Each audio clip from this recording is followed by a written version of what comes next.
Hello friends, स्वागत है आप सभी का मेरे YouTube channel SV coaching classes पर। और जैसा कि मैंने आपसे अपने प्रीवियस वीडियो में डिस्कशन कर लिया था थॉमसन साहब का परमाणु मॉडल यानी थॉमसन एटॉमिक मॉडल।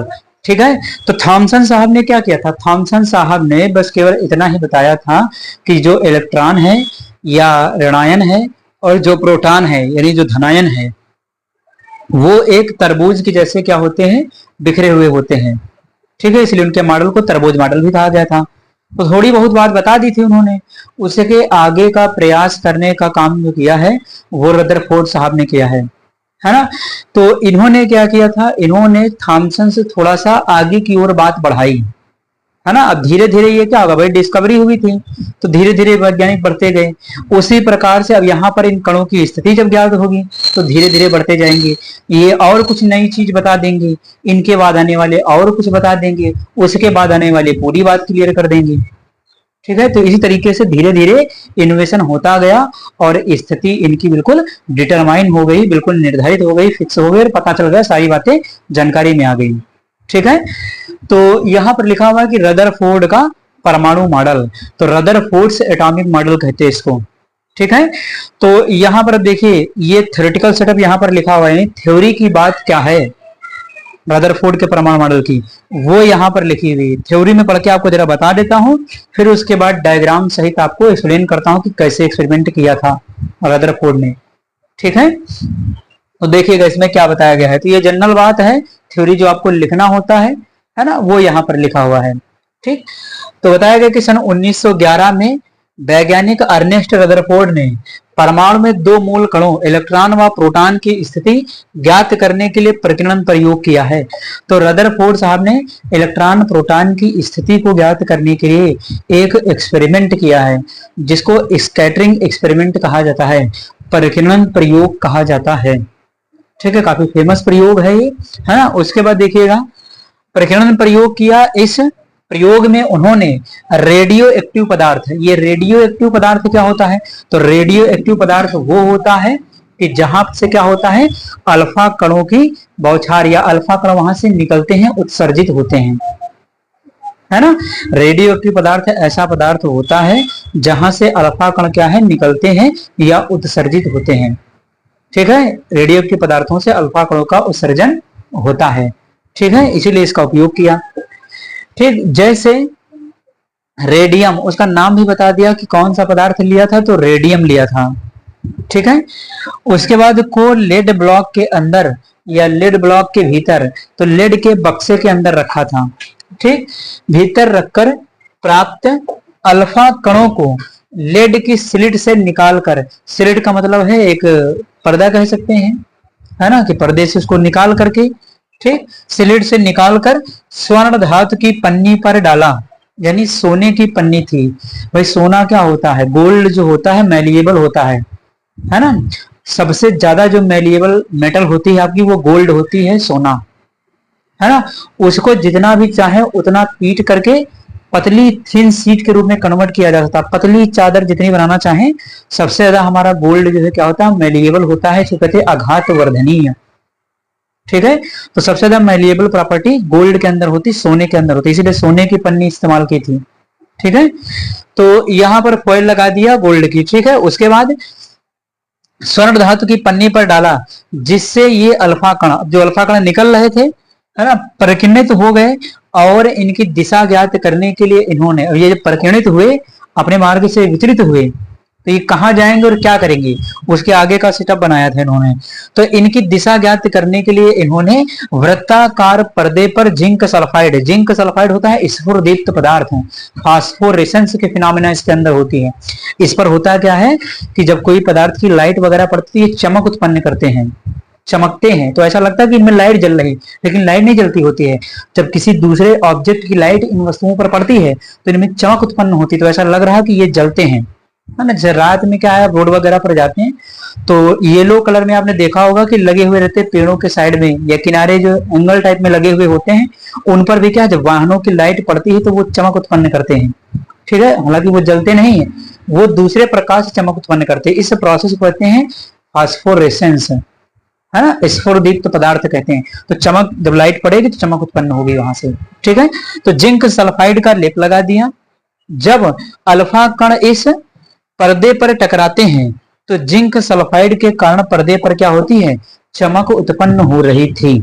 और वो देख रहे थे अपने एक्सपेरिमेंट में कि कहां कहां पर कैसे कैसे चमक उत्पन्न हो रही थी। तो ये एक्सपेरिमेंट कर लिया।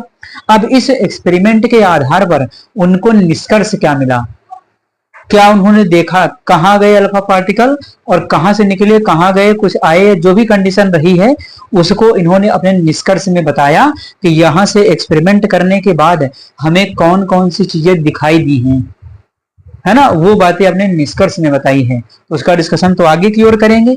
आप जर्नल इस थ्योरी का स्क्रीनशॉट ले लीजिए, इसके एक्सपेरिमेंट का जो डायग्राम है बना करके मैं आपको बताता हूं कि कैसे एक्सपेरिमेंट उन्होंने किया था। तो चलिए अब यहां पर देख लेते हैं कि इनके प्रेक्षण यानी इनका जो ऑब्जर्वेशन रहा है, एक्सपेरिमेंट करने के बाद क्या देखा इन्होंने, ऑब्जर्व क्या किया और क्या बातें बताई, वो यहाँ पर लिखा हुआ है। और इसका डायग्राम भी है, जो एक्सपेरिमेंट इन्होंने किया था वो कैसे सिस्टम बनाया था वो यहाँ पर देखिएगा। तो यहाँ पर सबसे पहले क्या है, ये लेड ब्लॉक है। लेड ब्लॉक का मतलब है कि लेड का एक बॉक्स है, एक डब्बा है लेड का, है ना।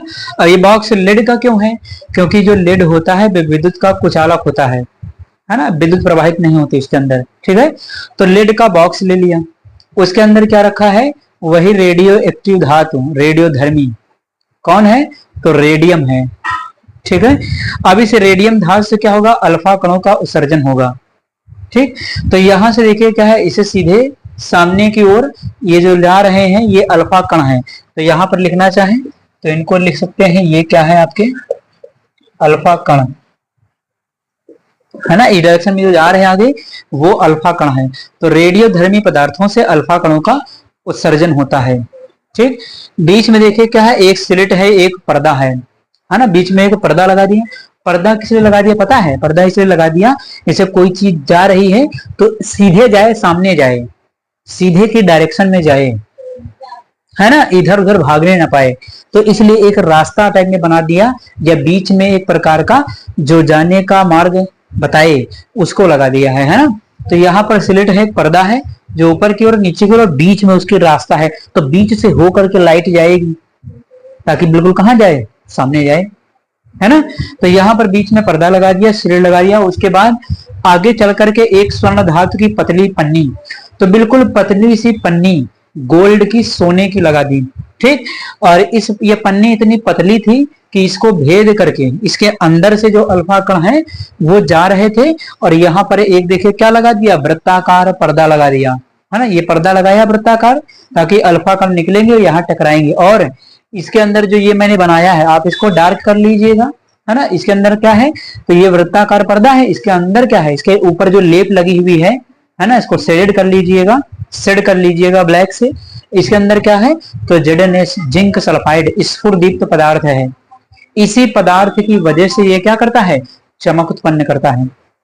तो देखा इन्होंने स्वर्ण धातु की पन्नी पर जैसे अल्फा कण गए और तमाम अलग अलग डायरेक्शन में क्या हो रहे थे, विक्षेप प्रदर्शित कर रहे थे, अलग अलग गति कर रहे थे। उसमें लिखा था प्रकीर्णित हो गए, विक्षेपित हो गए। तो यही है इसका विक्षेप, कुछ इधर जा रहे थे, कुछ इधर जा रहे थे, कुछ सामने जा रहे थे, कुछ वापस आ रहे थे, कुछ दाएं जा रहे थे, कुछ बाएं जा रहे थे, कुछ सीधे निकल जा रहे थे। तो इसी प्रकार इनको जगह जगह पर क्या है, चमक उत्पन्न होती हुई दिखाई दे रही थी। कभी यहाँ चमक उत्पन्न हुई तो इधर देखा, वहां चमक उत्पन्न हुई तो वहां देखा, सामने चमक उत्पन्न हुई तो सामने देखा, है ना। तो इस प्रकार से इनको जगह जगह पर क्या है, चमक उत्पन्न होती हुई दिखाई दे रही थी। ठीक, उसके बाद इन्होंने ये भी देखा कि कुछ अल्फा कण क्या थे, यहां से जो जा रहे थे कुछ वापस उसी डायरेक्शन में आ रहे थे, है ना, ये भी इनको एक्सपेरिमेंट में देखने को मिला। ठीक है, उसके बाद क्या था कि ये जो जिंक सल्फाइड की परत है ये तो चमक उत्पन्न नहीं करती है। तो बहुत सारे कण क्या है, इसमें से अल्फा पार्टिकल अपने मार्ग से वापस लौट रहे थे, कुछ ऊपर की ओर भागे जा रहे थे, कुछ नीचे की ओर भागे जा रहे थे, कुछ सामने जा रहे थे। तो इनको विभिन्न प्रकार के प्रेक्षण यहाँ से देखने को मिले। बहुत सारी चीजें जो इन्होंने देखी वही अपने प्रेक्षण के पॉइंट में इन्होंने बता दिया कि यहाँ पर क्या हुआ है। ठीक है, तो देखिए यहाँ पर लिखा हुआ है प्रेक्षण, ऑब्जर्वेशन, क्या देखा इन्होंने, पहले देखने की बात आएगी फिर निष्कर्ष निकालेंगे। ठीक है, तो प्रेक्षण में क्या देखा, इन्होंने देखा कि अधिकांश अल्फा कण होता क्या है, तो हीलियम का नाभिक होता है ना। हीलियम का क्या होता है, नाभिक होता है 2He+। ठीक है, तो यहां पर अधिकांश अल्फा कण सीधे निकल गए, यानी इन्होंने ये देखा एक्सपेरिमेंट में कि जो अधिकांश अल्फा कण थे वो क्या रहे थे, सीधे जा रहे थे, यानी यहां पर क्या है, चमक उत्पन्न कर रहे थे। ठीक है, उसके बाद कुछ अल्फा कण अपने मार्ग से थोड़े विचलित हो गए, तो कुछ इधर चले गए, कुछ उधर चले गए, ये हो गया। उसके बाद कुछ अल्फा कणों का विचलन कोण 90 डिग्री से अधिक था, कुछ अल्फा कणों का जो विचलन कोण था वो 90 डिग्री से क्या था, ज्यादा था। अभी एक डायग्राम लगा देंगे स्क्रीन पर, देख लीजिएगा उसको। ठीक, बहुत कम अल्फा कण 180 डिग्री के कोण पर विक्षेपित हुए, तो बहुत कम अल्फा जो कण है वो 180 डिग्री यानी वापस उसी मार्ग में, 180 डिग्री का मतलब क्या, वापस उसी मार्ग में आ जाना है कि नहीं। तो इस प्रकार से क्या था कि ये आपके रदरफोर्ड साहब ने अपना स्कैटरिंग एक्सपेरिमेंट किया था और उसके ये प्रेक्षण दिखाए गए थे। ठीक है, हालांकि एक चीज और ध्यान रखिए, यहाँ पर संख्या भी बताई जाती है। तो अधिकांश अल्फा कण क्या है, सीधे निकल गए, ज्यादातर तो सीधे गए। ठीक, कुछ अल्फा कण तो लगभग बताया जाता है कि लगभग 2000 में से, ऐसा कुछ संख्या भी लिखी जाती है उसमें, है ना। तो 2000 वगैरह में से कुछ अल्फा कण अपने मार्ग से थोड़े विचलित हो गए। कुछ अल्फा कणों का विचलन कोण 90 डिग्री से अधिक था, तो इसमें भी बताया गया कि कुछ अल्फा कणों का विचलन कोण अधिक था। उसके बाद बहुत कम कोण अल्फा डिग्री के 180 डिग्री के कोण पर विक्षेपित हुए, तो लगभग 20,000 में से 1-2 जो आपके कण है वो अपने मार्ग में वापस आए, ये हो जाता है ना। तो इस प्रकार से फाइनली एक्सपेरिमेंट तो ये कर लिया और प्रेक्षण ऑब्जर्वेशन भी इसके बता दिए। अब यहाँ पर देखिएगा आपकी स्क्रीन पर एक डायग्राम आया है, ऊपर वाला जो मैंने बनाया है वो आपकी स्क्रीन पर भी आ गया है, रदरफोर्ड के अल्फा कणों का प्रकीर्णन प्रयोग। तो इसमें भी आप देख सकते हैं, है ना। यहाँ भी आपको लेड का बॉक्स या लेड ब्लॉक आपको दिखाई दे रहा है और इसके अंदर क्या है, स्लेट लगी है, पर्दा है, अल्फा कण दिखाया गया और ये वृत्ताकार पर्दा है, इसके अंदर जिंक सल्फाइड स्फुरदीप्त लिखा हुआ है। ये जिंक सल्फाइड स्फुरदीप्त पदार्थ होता है जो चमक उत्पन्न करता है, इस पर जब लाइट पड़ेगी तो ये चमक उत्पन्न करेगा। ठीक है, या कोई पार्टिकल आवेशित टकराएगा तो ये चमक उत्पन्न करेगा। ठीक, तो ये एक्सपेरिमेंट में आपका जो यहाँ बना, तो डायग्राम कहीं से बना सकते हैं, चाहे आप स्क्रीन पर ये जो लगा हुआ डायग्राम इसका बना सकते हैं या जो मैंने बनाया है वो ही बना सकते हैं, कोई भी डायग्राम दोनों में से बना सकते हैं। ठीक है, तो आप इसका स्क्रीनशॉट ले लीजिए, फिर इसके आगे जो डिस्कशन मैं आपसे कर लेता हूं।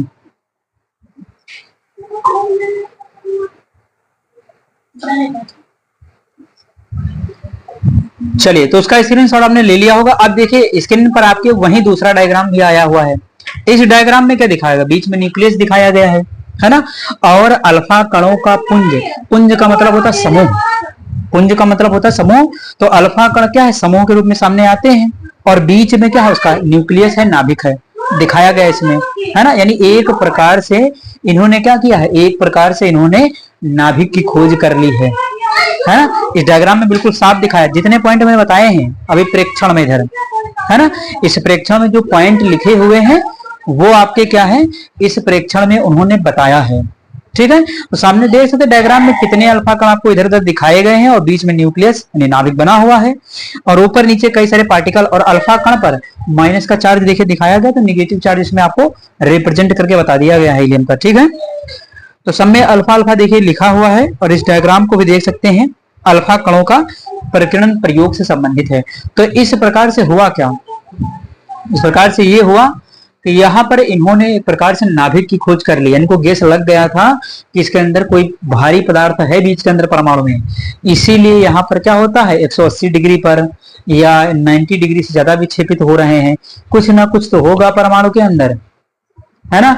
तो यहां से उन्होंने दिमाग लगाया कि इसके अंदर कोई ना कोई एक भारी पदार्थ है जहां से ये क्या हो रहे हैं, अल्फा कण अपने मार्ग में वापस जा रहे हैं।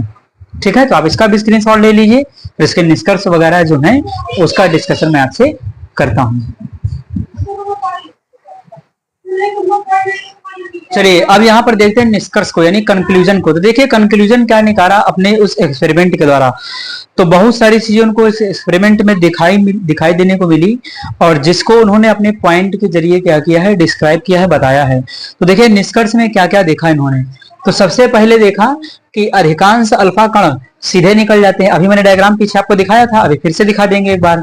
जो लास्ट में डायग्राम दिखाया, बीच में न्यूक्लियस था और अल्फा कण क्या है आपके विचलित हो रहे थे, वही डायग्राम लगा देंगे, देख लीजिएगा।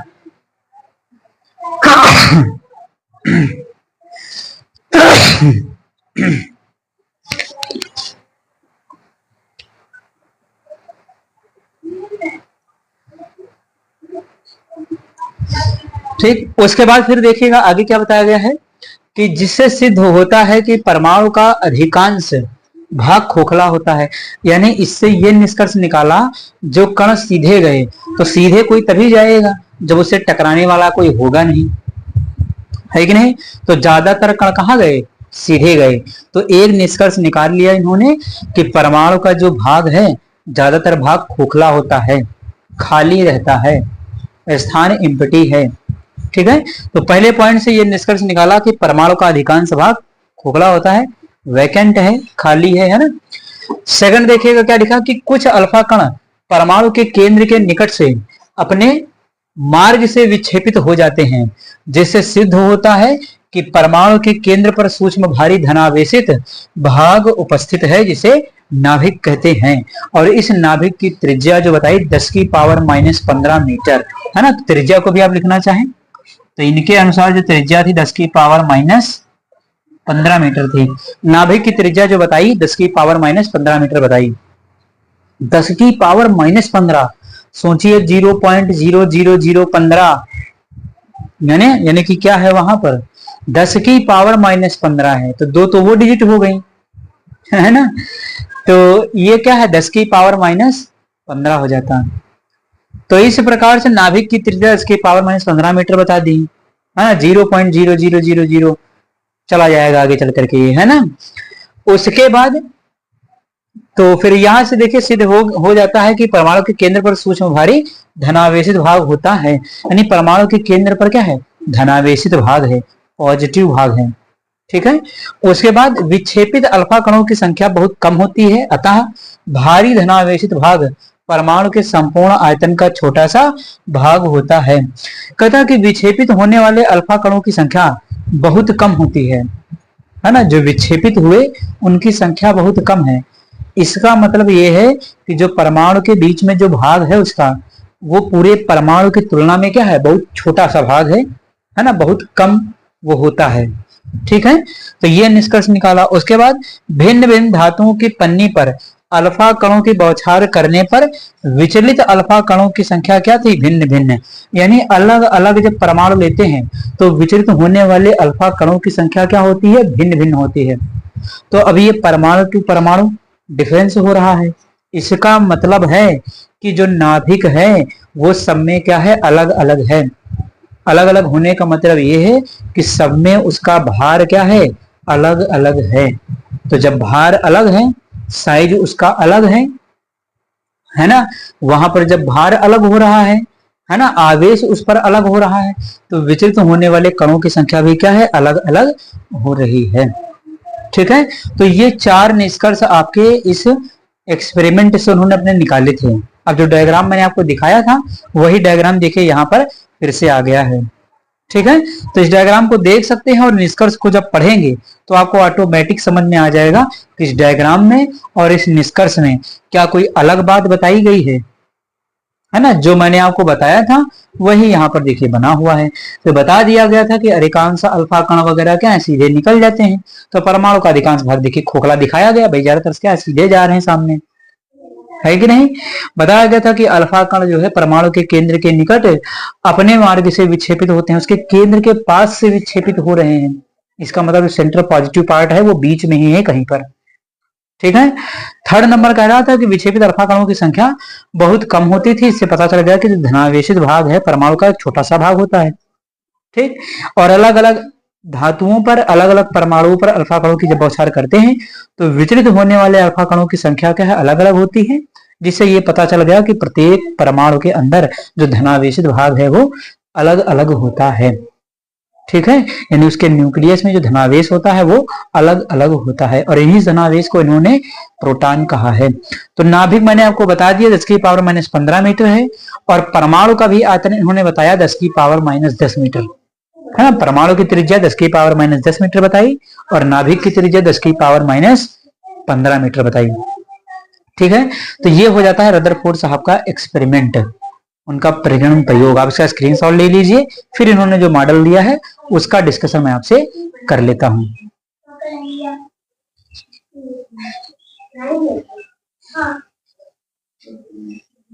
चलिए अब यहाँ पर देख लेते हैं कि nuclear atomic model of Rutherford है ना। तो रदरफोर्ड ने न्यूक्लियस की एक टाइप से क्या की है कि खोज कर ली है, देख लिया था उन्होंने पॉजिटिव पार्ट कहाँ होता है, सेंटर में होता है। तो उसी के आधार पर अपना मॉडल, वो तो एक्सपेरिमेंट था जो पीछे किया है, मॉडल जो दिया है वो ये है ना, नाभिकीय परमाणु मॉडल दिया है इन्होंने। ठीक है, तो यहाँ पर देखिए बना हुआ है, बीच में क्या है, ये आपका न्यूक्लियस है, नाभिक है, और इसके चारों ओर क्या है, ये आपका इलेक्ट्रॉन क्या करता है, घूम रहा है। और इसके चारों ओर ये बनी हुई जो क्या है, ये कक्षाएं बनी हुई हैं। ठीक है, तो इन कक्षाओं में इलेक्ट्रॉन घूम रहा है, ऐसा कुछ इन्होंने बताया है। अब इसकी थ्योरी क्या होगी, तो इसके जो कुछ प्रमुख बिंदु हैं वो यहाँ पर आपकी स्क्रीन पर आ जाएंगे, उनके मैं पढ़ करके आपको समझा देता हूँ ना। तो देखिएगा इसमें जो फर्स्ट नंबर पॉइंट है इस थ्योरी का, रदरफोर्ड साहब के नाभिकीय परमाणु मॉडल में कौन कौन सी बातें बताई गई हैं वो यहाँ पर लिखा हुआ है, उसको मैं आपको बता देता हूं। तो देखिए नंबर फर्स्ट क्या कहता है कि परमाणु अति सूक्ष्म गोलाकार विद्युत उदासीन कण होता है। तो बता दिया कि परमाणु अति सूक्ष्म होता है, विद्युत उदासीन होता है, गोलाकार होता है, और एक कण मान लिया है इसको।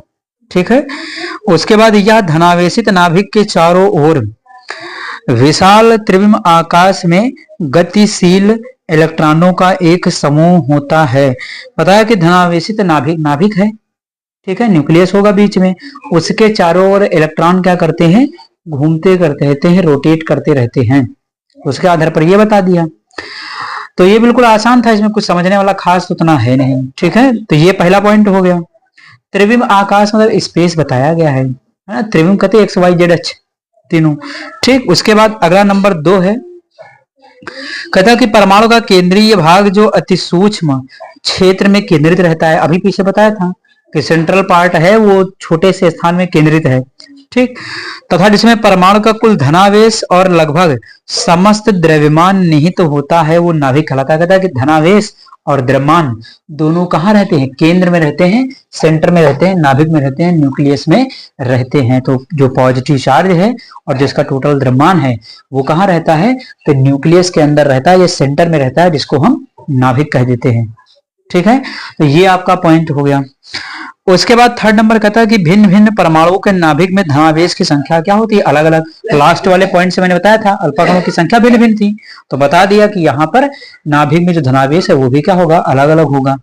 ठीक, उसके बाद चौथा क्या बताया कि परमाणु में इलेक्ट्रॉन नाभिक के बाहर शेष क्षेत्र में नाभिक के चारों ओर वृत्ताकार पथ जिन्हें कक्षा कहते हैं में बहुत तेजी के साथ घूमता है। इलेक्ट्रॉन जहां घूम रहा नाभिक के चारों ओर उनको कक्षाएं कहा गया है, या कक्षा कहा गया है, ऑर्बिट कहा गया है, जिनमें इलेक्ट्रॉन घूमता रहता है। ठीक है, तो ये बात हो गई। उसके बाद नंबर 5 कहता है कि नाभिक पर कुल धनावेश इलेक्ट्रॉनों के कुल ऋणावेश के बराबर। देखिए धनावेश ऋणावेश के बराबर है, तभी तो परमाणु विद्युत उदासीन होगा। उदासीन होने का मतलब क्या है, पॉजिटिव नेगेटिव चार्ज बराबर होगा, तभी तो ये उदासीन होगा।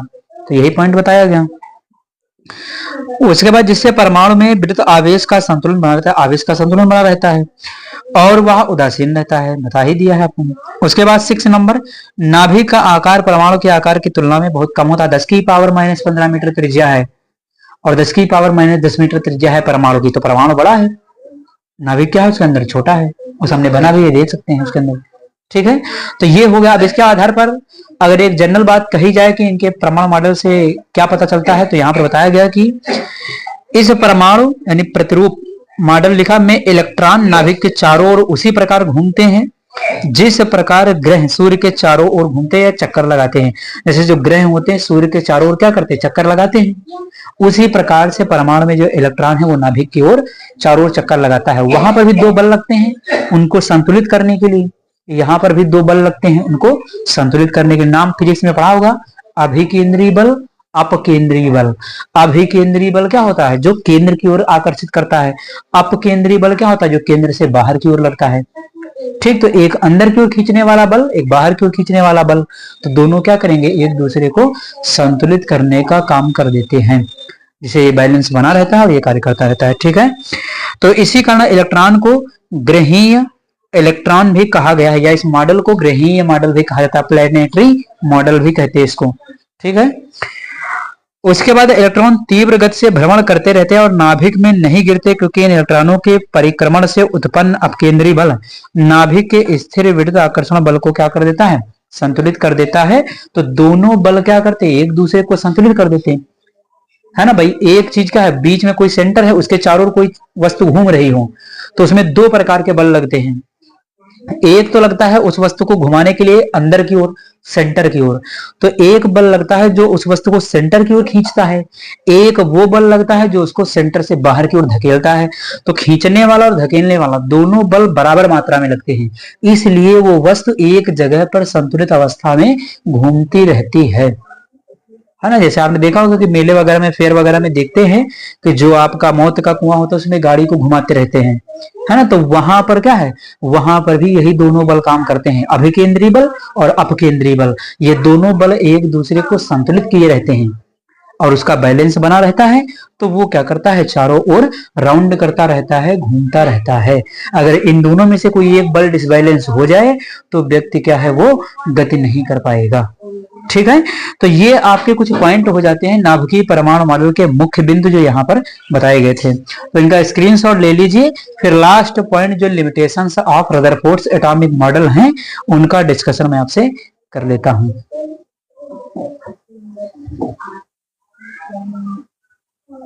तो चलिए, आपने उसका स्क्रीनशॉट ले लिया होगा। अब यहाँ देख लेते हैं limitations of Rutherford's atomic model.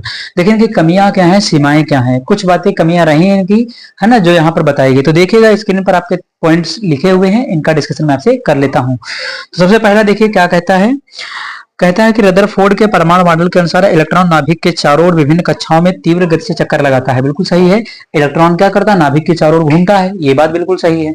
उसके बाद क्लार्क मैक्सवेल ने बताया कि विद्युत चुंबकीय सिद्धांत के अनुसार, उनका फिजिक्स में पढ़ते हैं सिद्धांत, वहां बताया जाता है, ठीक है, फिजिकल में। तो बताया गया कि ऋणावेशित इलेक्ट्रॉनों को धनावेशित नाभिक के चारों ओर चक्कर लगाने के कारण सतत रूप से प्रकाश विकिरण उत्सर्जित करना चाहिए, जिसे लगातार ऊर्जा की क्षति होनी चाहिए था। उनकी कक्षा की त्रिज्या लगातार कम होती जानी चाहिए और अंत में ये नाभिक में गिरकर नष्ट हो जानी चाहिए। कहता है कि इलेक्ट्रॉन अगर घूमता है तो कोई भी घूमता हुआ कण क्या करता है, ऊर्जा को उत्सर्जित करता है, बाहर निकलता है। तो ऊर्जा उत्सर्जित करेगा तो उसकी ऊर्जा क्या हो जाएगी, घट जाएगी, कम हो जाएगी, और अंत में वो थक करके नाभिक में आकर के गिर जाना चाहिए। ठीक है, लेकिन ऐसा फिर होता क्यों नहीं है, ये तो बता नहीं पाए थे कुछ इसके विषय में। ठीक, तो यही सब क्या है, इनकी लिमिटेशन। वैज्ञानिकों ने सवाल कर दिया तो ये सब इनकी लिमिटेशन बन गई, इनके पास कोई जवाब था नहीं, तो ये कमियां हो गई इनकी। ठीक है, उसके बाद कहता कि अंत में वे नाभिक में गिरकर नष्ट हो जाने चाहिए, परंतु ऐसा नहीं होता है क्योंकि परमाणु एक स्थायी निकाय है। अतः रदरफोर्ड मॉडल परमाणु निकाय के स्थायित्व की व्याख्या करने में असफल रहा। तो परमाणु स्थायी क्यों है, इसके स्थायित्व, स्टेबिलिटी के विषय में रदरफोर्ड साहब का ये नाभिकीय परमाणु मॉडल कोई भी व्याख्या नहीं करता है। तो पूरा पॉइंट आपको नहीं लिखना, मेन बात आपको लिखनी है कि इलेक्ट्रॉन नाभिक के चारों घूमता है तो उस ऊर्जा का उत्सर्जन करेगा और उस ऊर्जा उत्सर्जित करने के कारण इलेक्ट्रॉन को नाभिक पर गिरकर नष्ट हो जाना चाहिए, जबकि ऐसा नहीं होता है। अतः जो रदरफोर्ड का नाभिकीय परमाणु मॉडल है वो परमाणु के स्थायित्व की व्याख्या नहीं करता है। या सीधे एक पॉइंट यही लिख सकते हैं कि यह परमाणु के स्थायित्व की व्याख्या नहीं करता है, कोई दिक्कत नहीं। पीछे की कहानी तो मैंने आपको बता ही दिया है, नाचता है तो यहाँ पर क्या करता है, ऊर्जा को उत्सर्जित करता है, बाहर निकालता है और गिर करके नष्ट हो जाना चाहिए, ये बात तो आपको पता ही है। ठीक, तो केवल एक पॉइंट लिख सकते हैं कि स्थायित्व की व्याख्या नहीं करता। दूसरा है ना, क्योंकि यहाँ पर पॉइंट कुछ बड़े लिखे हुए हैं तो सारे पूरे बड़े बड़े पॉइंट आपको नहीं लिखना है, उनमें शॉर्टकट बना करके आपको लिख देना है। ठीक, दूसरा है रदरफोर्ड के अल्फा कणों के प्रकीर्णन प्रयोग से परमाणु में उपस्थित प्रोटॉनों तथा इलेक्ट्रॉनों की संख्या के बारे में कोई जानकारी प्राप्त नहीं होती है। अतः यह परमाणु संरचना के बारे में कुछ भी स्पष्ट नहीं करता है। कहता है इलेक्ट्रॉन प्रोटॉन की संख्या के विषय में कोई जानकारी यहां से नहीं मिलती है, जो कि बात सही है। भाई ये तो बताया इलेक्ट्रॉन प्रोटॉन होते हैं, लेकिन कितने होते ये सब नहीं बताया है, तो संख्या की जानकारी कोई भी नहीं, तो दूसरी लिमिटेशन ये हो गई। थर्ड क्या है, इस सिद्धांत के द्वारा यह भी स्पष्ट नहीं होता कि इलेक्ट्रॉन नाभिक के चारों ओर कहां और कैसे रहता है, उसकी ऊर्जा क्या है। तो कहां है, कैसे है और कितनी ऊर्जा उसके पास है, इसकी भी व्याख्या कोई भी इसमें नहीं बताई गई है। ठीक है, अगला नंबर 4, परमाणु रेखीय स्पेक्ट्रम देते हैं, जबकि यदि इलेक्ट्रॉन के परिक्रमण से निरंतर ऊर्जा का उत्सर्जन होता है तो रेखीय स्पेक्ट्रम के स्थान पर सतत स्पेक्ट्रम प्राप्त होना चाहिए था। ठीक है।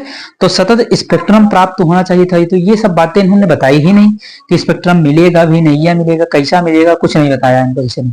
तो ये सब क्या इनकी कमी बन गई। आगे भी कहता है दूसरे शब्दों में, स्पेक्ट्रम में निश्चित आवृत्ति नहीं, रेखाएं नहीं होनी चाहिए, परंतु वास्तव में परमाणु का स्पेक्ट्रम सतत होता है।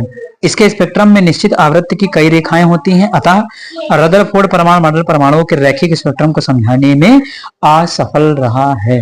तो ये भी असफल हो गया क्योंकि परमाणु के स्पेक्ट्रम की व्याख्या को नहीं कर पाता है। ठीक। उसके बाद रदरफोर्ड के परमाणु मॉडल की कमियों को दूर करने के लिए नील बोर साहब 1913 में एक्सपेरिमेंट करेंगे अपना आगे की ओर, है ना। वो सब ये बातें बताएंगे कि क्यों ऐसा नहीं होता है, क्यों ऐसा होता है। ठीक है। हाँ, 1913 में स्पेक्ट्रम अध्ययन क्वांटम सिद्धांत की सहायता से अपना परमाणु सिद्धांत परमाणु मॉडल प्रस्तुत किया है। ठीक है। तो ये हो जाता है रदरफोर्ड का नाभिकीय परमाणु मॉडल। पहले प्रयोग कैसे किया, उसके बाद मॉडल में कौन कौन सी बातें बताई, वो सब आपको यहाँ पर बता दिया है। आप इनका स्क्रीनशॉट ले लीजिएगा, और उम्मीद करता हूं कि आज जो टॉपिक मैंने आपको पढ़ाया है वो समझ में आया हुआ होगा। और अगर चैनल पर नए हैं तो चैनल को सब्सक्राइब करिए, वीडियो को लाइक करिए और शेयर करते रहिए। चलिए फिर मिलते हैं अपने नेक्स्ट लेक्चर में। Thanks for watching this video.